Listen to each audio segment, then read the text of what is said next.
മാതേ, ഇത് നമ്മുടെ ഉറച്ച തീരുമാനമാണ്.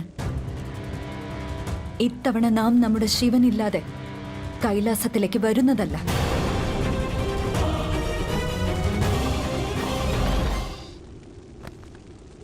മാതേ, അവിടുന്ന് കൈലാസത്തിൽ വസിക്കുകയില്ലെങ്കിൽ നമ്മുടെ പ്രഭുവിന്റെ കൈലാസത്തിന്റെ വ്യവസ്ഥകൾ തന്നെ ഇല്ലാതാകുന്നതാണ്. ആശങ്കപ്പെടേണ്ട നന്ദി. നമ്മുടെ അസാന്നിധ്യത്തിൽ നമ്മുടെ സഹോദരി ഗംഗ നമ്മുടെ സർവ്വ ഉത്തരവാദിത്വങ്ങളും നിറവേറ്റുന്നതാണ്. വ്യവസ്ഥകളിലും മാറ്റമുണ്ടാകില്ല, മറ്റു പ്രശ്നങ്ങളും ഉണ്ടാകില്ല. എല്ലാവരും പോയിക്കൊള്ളൂ. ദേവി ഗംഗ ആശങ്കയിലായിരിക്കും.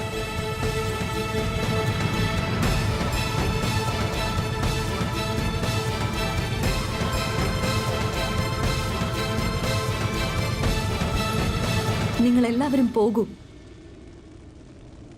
നമ്മെ ദുർബലയാക്കരുത്. നിങ്ങളെ പിരിയേണ്ടി വരുന്നതിൽ നാമും ദുഃഖിതയാണ്.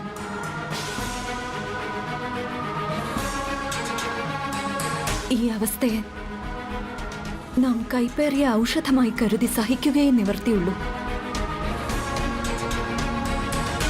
പോകൂ.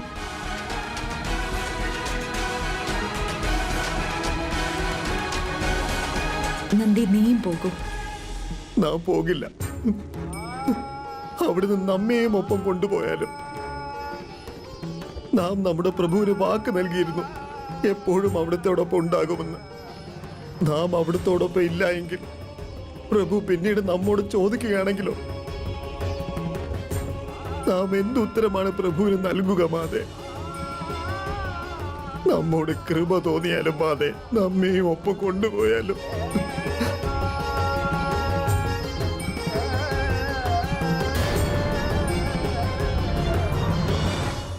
അങ്ങേക്ക് അറിവുള്ളതല്ലേ നമ്മെ ആർക്കും നശിപ്പിക്കാൻ കഴിയില്ല എന്ന്.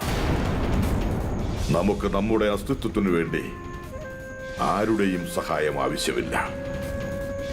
കാരണം നാം വിനാശമില്ലാത്ത ശിവന്റെ അന്ധകാരത്തിൽ നിന്നും ജന്മം കൊണ്ടവരാണ്. നാമും വിനാശമില്ലാത്തവനാണ്, അമരനാണ്. അങ്ങേക്ക് ഇത് അറിവുള്ളതല്ലേ ഗുരുദേവ? നമ്മുടെ പദ്ധതിയിൽ തോൽവി സംഭവിച്ചതിന് ശേഷവും നാം പാർവതിയെ സ്വന്തമാക്കാനുള്ള ശ്രമം ഒരിക്കലും ഉപേക്ഷിക്കുന്നതല്ല, ഒരിക്കലുമില്ല. നാം വീണ്ടും കൈലാസത്തിൽ ആക്രമണം നടത്തിക്കൊണ്ടേയിരിക്കും. പാർവതി നമ്മുടെ സ്വന്തമാകുന്നതുവരെയും തുടരും. ജഗത് മാതാവാണ് നന്ദക. പാർവതിയെ കുറിച്ച് അങ്ങനെ ചിന്തിക്കുന്നത് തന്നെ പാപമാണ്.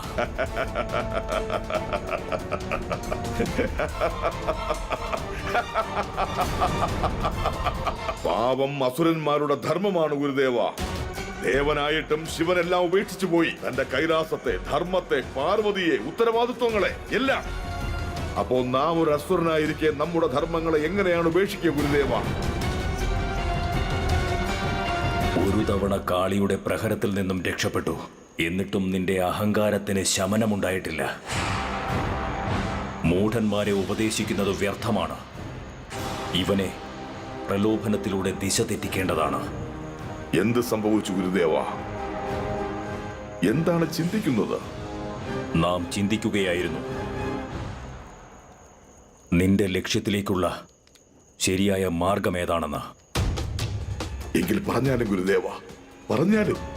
അങ്ങനെ എന്ത് മാർഗമാണുള്ളത്? അതിലൂടെ ഈ അന്തകന് സകല പ്രപഞ്ചത്തിന്റെയും സ്വാമിയാകാൻ സാധിക്കുന്നതാണോ? കൈലാസത്തിലേക്കുള്ളതല്ല, സ്വർഗത്തിലേക്കുള്ളത്. സ്വർഗത്തിലേക്കോ? അവിടെ നിന്ന് എന്താണ് ഉദ്ദേശിക്കുന്നത്? നാം ഉദ്ദേശിച്ചത് ഇതാണന്തക. നീ കൈലാസത്തിനു മേലെയല്ല, സ്വർഗത്തിനു മേലെയാണ് ആക്രമണം നടത്തേണ്ടത്. ത്രിദേവന്മാരിപ്പോ ബാലകരൂപം ധരിച്ചിരിക്കുകയാണ്. അതിനാൽ അവിടെ ഒളിപ്പിച്ചു വച്ചിട്ടുള്ള സുരക്ഷയില്ലാതെ ഇരിക്കുന്ന അമൃതകോശത്തെ നിന്റെ അധികാരത്തിലേക്ക് കൊണ്ടുവരൂ.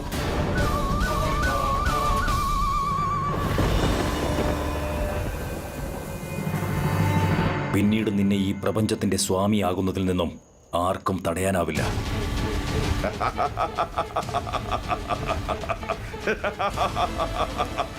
ഇന്ന് മുതൽ ഈ അന്തകന്റെ ലക്ഷ്യം അമൃതകോശം പ്രാപ്തമാക്കുന്നതിലാണ്. നമ്മുടെ ലക്ഷ്യം നിന്റെ അന്ത്യവും.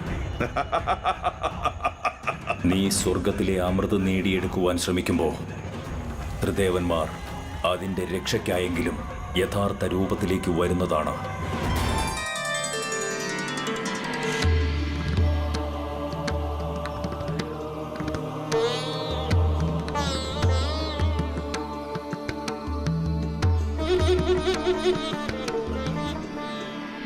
മാതേ, നമ്മുടെ പ്രഭു ഇവിടെയാണ് വസിക്കുന്നത്. അവിടുന്ന് ഇവിടേക്ക് തന്നെ വരാൻ പ്രത്യേകിച്ച് എന്തെങ്കിലും കാരണമുണ്ടോ? വളരെ പ്രത്യേകതയുള്ള കാരണമുണ്ട് നന്ദി. നമ്മുടെ മഹാദേവൻ ബാലരൂപം സ്വീകരിച്ചപ്പോൾ നമ്മുടെ മനസ്സിൽ അന്ന് ആശങ്കയും കോപവുമാണ് ഉണ്ടായത്. നാം ശിവന്റെ ധർമ്മപത്നി പാർവതി, ശിവന്റെ മാതാവെന്ന് അവകാശപ്പെടുന്ന അനസൂയയെ വെല്ലുവിളിക്കുകയാണ്. ത്രിദേവന്മാരെ ഇവിടെ ബന്ധനത്തിൽ അകപ്പെടുത്തിയാൽ നാം വളരെ വേഗം നമ്മുടെ മഹാദേവനോടൊപ്പം മറ്റു 2 ദേവന്മാരെയും ഉറപ്പായും ഇവിടുന്ന് കൊണ്ടുപോകും. പക്ഷെ അദ്ദേഹം നമ്മുടെ കാളി സ്വരൂപത്തെ പോലും തിരിച്ചറിയാതിരുന്നപ്പോൾ നമ്മുടെ ഉള്ളിലെ ആശങ്കയും കോപവും ഇല്ലാതായി നന്ദി. നമ്മുടെ ഉള്ളിലെ അഹങ്കാരത്താൽ ഒരു കാര്യം മറന്നുപോയിരുന്നു. മഹാദേവൻ ഒരു രൂപം സ്വീകരിക്കുമ്പോൾ അതിൽ മുഴുകിയിരിക്കാറുണ്ട്. അദ്ദേഹത്തിന്റെ ഓർമ്മ പൂർണ്ണമായും നഷ്ടപ്പെട്ടു. നമുക്ക് അദ്ദേഹത്തിന്റെ ഓർമ്മകൾ ഉണർത്തേണ്ടതുണ്ട്. അദ്ദേഹം ദേവന്മാരുടെ ദേവനായ മഹാദേവനാണെന്ന് നമുക്ക് ഓർമ്മപ്പെടുത്തേണ്ടതുണ്ട്. അതിനാൽ നാം ഇനി ഇവിടെ തന്നെ വസിക്കുന്നതാണ്. ഒരു ഭവനം നിർമ്മിച്ച് ആദ്യം അദ്ദേഹത്തിന്റെ സാന്നിധ്യം പ്രാപ്തമാക്കേണ്ടതുണ്ട്. അദ്ദേഹത്തിന്റെ ബാലരൂപത്താൽ നമ്മിലേറെ പരിവർത്തനങ്ങൾ ഉണ്ടായി. നമുക്ക് പൂർണ്ണ വിശ്വാസവുമുണ്ട്. നമ്മുടെ ഈ സമർപ്പണ ഭാവം അദ്ദേഹത്തിന്റെ ബോധമനസ്സിനെ തീർച്ചയായും ഉണർത്തും. തീർച്ചയായും മാതേ. പക്ഷെ മാതേ, പ്രഭുവിന്റെ ബാലരൂപത്തെ സ്വാധീനിക്കാൻ നാം എന്താണ് ചെയ്യേണ്ടത്?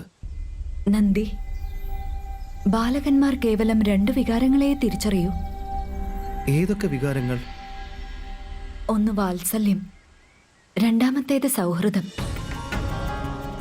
നാം ഇവിടെ ബാലശിവന്റെ മിത്രമായിട്ടാണ് വന്നിരിക്കുന്നത്. നമുക്ക് ഉറപ്പുണ്ട് നാം അദ്ദേഹത്തെ സൗഹൃദത്തിലൂടെ സ്വന്തമാക്കും.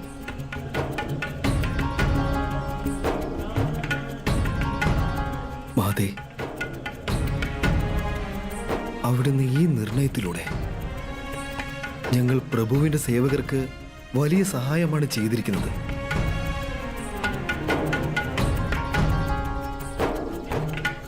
പക്ഷേ മാതേ, ഭവനത്തിന്റെ നിർമ്മാണം ആരാണ് ചെയ്യുക?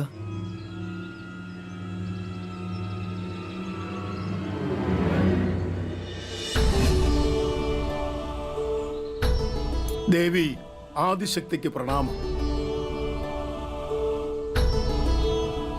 മഹാനായ വാസ്തുശില്പി പരാശരന് നമ്മുടെ പ്രണാമം. മാതേ, നമുക്ക് അവിടുന്ന് ഈ കർമ്മം ചെയ്യുവാനുള്ള അവസരം നൽകിക്കൊണ്ട് നമ്മുടെ ഗുരുവിനെ സേവിക്കുവാനുള്ള അവസരമാണ് നൽകിയിരിക്കുന്നത്. നാം ഇന്ന് വാസ്തുശില്പിയുടെ രൂപത്തിൽ എന്തെങ്കിലും ആയിട്ടുണ്ടെങ്കിൽ ഉമാദേവൻ നൽകിയ ജ്ഞാനത്തിന്റെ ഫലമാണത്. മാതേ, നിർദ്ദേശം നൽകിയാലും അവിടുത്തേക്ക് എങ്ങനെയുള്ള ഭവനം വേണമെന്നാണ് ആഗ്രഹം? ഒരു ഭവനത്തിനായുള്ള ആഗ്രഹമാണ് നമ്മെ മഹാദേവനിൽ നിന്നും അകറ്റിയത്. നമുക്ക് ഭവന നിർമ്മാണത്തിന് പ്രത്യേകിച്ച് നിബന്ധനകളൊന്നുമില്ല.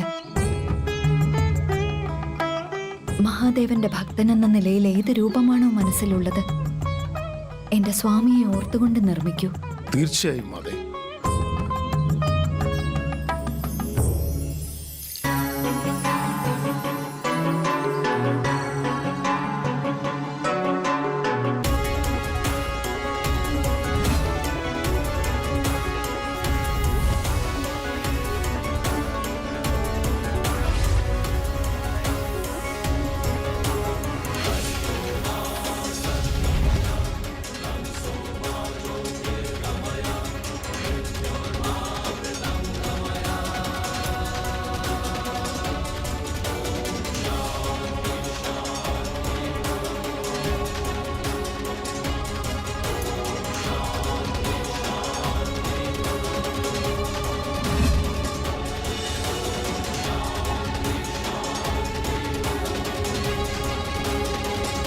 മാതേ, ഭവനത്തിന്റെ നിർമ്മാണം പൂർത്തിയായി. അടുത്തതെന്താണ്? മഹാസതി അനസൂയയുടെ ക്രോധത്താൽ നാം എന്തൊക്കെയോ പറഞ്ഞിരുന്നു. ഒരു സമീപവാസി എന്ന നിലയിൽ ആദ്യം അനസൂയയോട് നാം ക്ഷമ ചോദിക്കേണ്ടതുണ്ട്.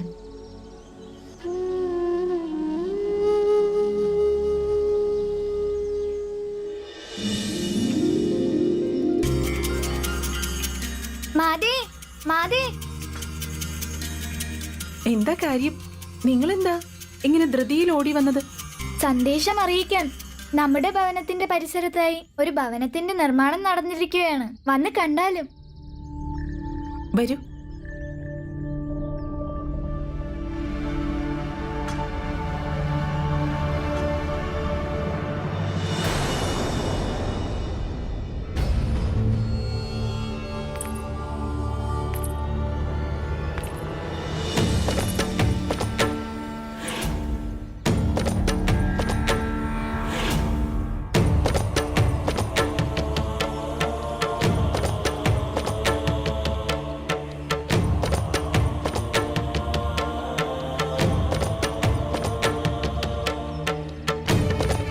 ഇവരിവിടേക്ക് വന്ന് ഇങ്ങനെ താമസിക്കുന്നതിനുള്ള ഉദ്ദേശം എന്തായിരിക്കും?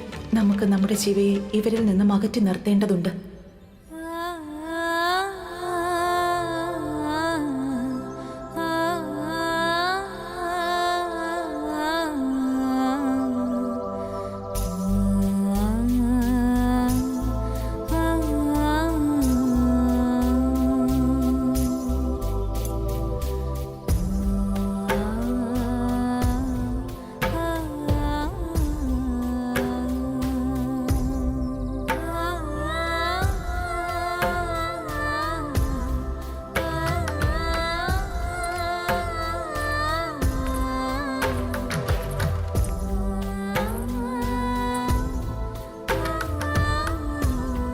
പ്രണാമം ദേവി അനസൂയ.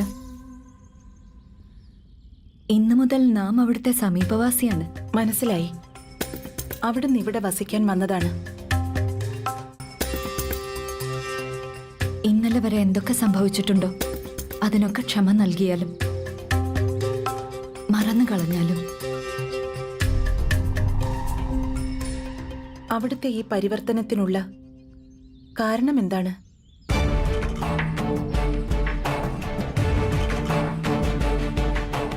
അവിടുത്തെ ബാലശിവ പറഞ്ഞിരുന്നു, നമ്മുടെ ഭവനത്തിലേക്ക് വരൂ, അവിടുത്തേക്ക് ശാന്തി ലഭിക്കുമെന്ന്. നാം നമ്മുടെ അശാന്തമായ മനസ്സിന് ശാന്തി ലഭിക്കാനായി അവിടുത്തെ അരികിലായി വസിക്കാൻ എത്തി.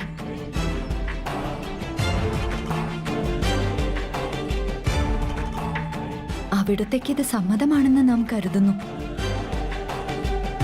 തീർച്ചയായും ദേവി. അവിടത്തേക്ക് എവിടെയാണോ ശാന്തി ലഭിക്കുന്നത് അവിടെ വസിക്കാൻ അവിടത്തേക്ക് അധികാരമുണ്ട്. അതുകൊണ്ടാണ് സമീപവാസിയുടെ ധർമ്മം നിർവഹിക്കുന്നതിനായി വിശേഷപ്പെട്ട ഉപഹാരങ്ങളുമായി എത്തിയത്. സ്വീകരിച്ചാലും.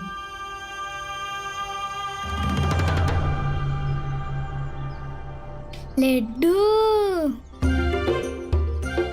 ഇതിന്റെ ആവശ്യം എന്താണ് ദേവി പാർവതി? അവിടത്തേക്കില്ലെങ്കിലും ഈ ബാലകന്മാർക്ക് ആവശ്യമുണ്ടാകുമല്ലോ.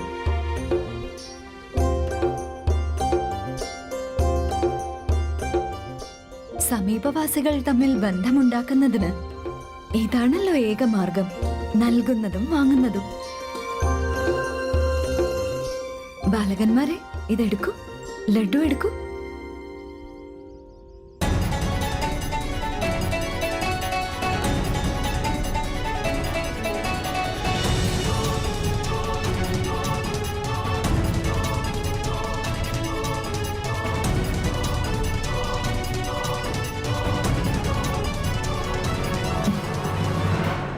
ബാലകന്മാർക്ക് അവിടത്തോട് നല്ല ബഹുമാനമാണ്.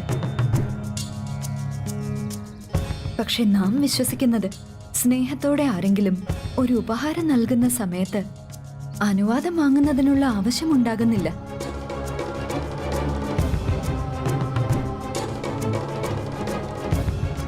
അമ്മേ, അവിടുന്നാണ് നമ്മെ പഠിപ്പിച്ചത് കൊടുക്കൽ വാങ്ങലുകളിലൂടെ വിശ്വാസവും സ്നേഹവും വളരുമെന്ന്.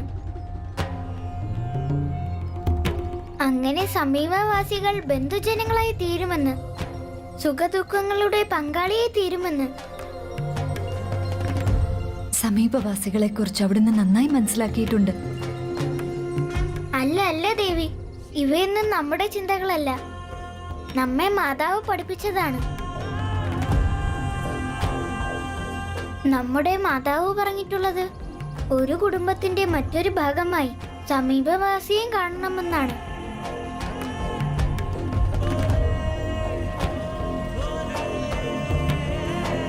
നാം പറഞ്ഞത് ശരിയല്ലേ അമ്മേ? അതെ ശിവ, നീ സത്യമാണ് പറഞ്ഞത്. അതിനാൽ നമുക്ക് സമീപവാസികളെ ബഹുമാനിക്കേണ്ടതായുണ്ട്. എങ്കിൽ അതിന്റെ ഭാഗമായി ബാലകന്മാർക്ക് ഈ ഉപഹാരം സ്വീകരിക്കാനുള്ള അനുവാദം നൽകിയാലും.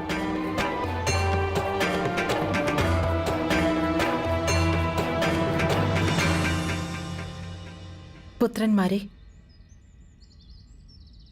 നിങ്ങൾ ഉപഹാരം സ്വീകരിച്ചോളൂ. നാം അനുവാദം നൽകിയിരിക്കുന്നു.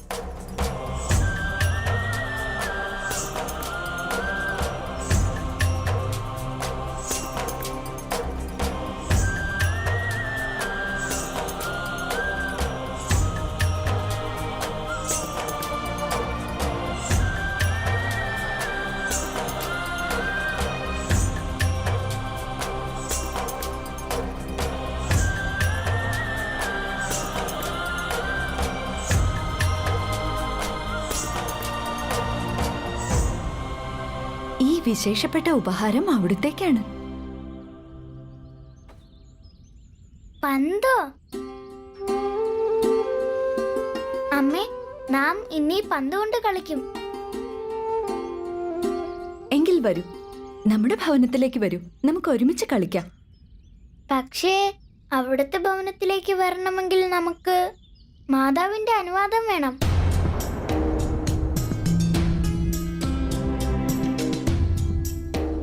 അവിടുന്ന് പുത്രന്മാരെ എല്ലാ വിഷയങ്ങളിലും അനുവാദം വാങ്ങുന്ന നിലയിൽ ബന്ധിച്ചിരിക്കുകയാണല്ലേ? അല്ല ദേവി പാർവതി, ഇത് അനുവാദങ്ങളുടെ ബന്ധനമല്ല, സ്നേഹത്തിന്റെ ബന്ധനമാണ്.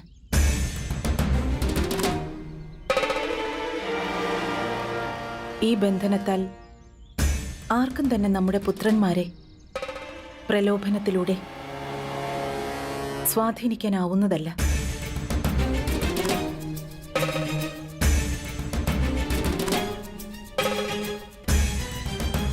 പ്രത്യേകിച്ച് നമ്മുടെ ശിവയെ ഒരിക്കലും സാധിക്കില്ല. അതേ ദേവി, നാം നമ്മുടെ മാതാവിന്റെ അനുവാദം കൂടാതെ യാതൊന്നും ചെയ്യുന്നതല്ല.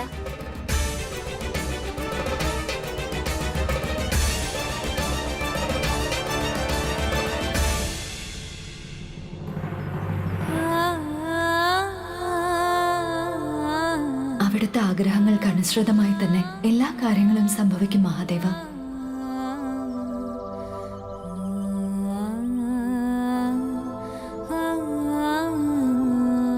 മറ്റൊന്നും കരുതരുത്, ഇവർ പിന്നീടൊരിക്കൽ അവിടുത്തെ ഭവനത്തിൽ വരും. സമീപത്ത് തന്നെയാണല്ലോ.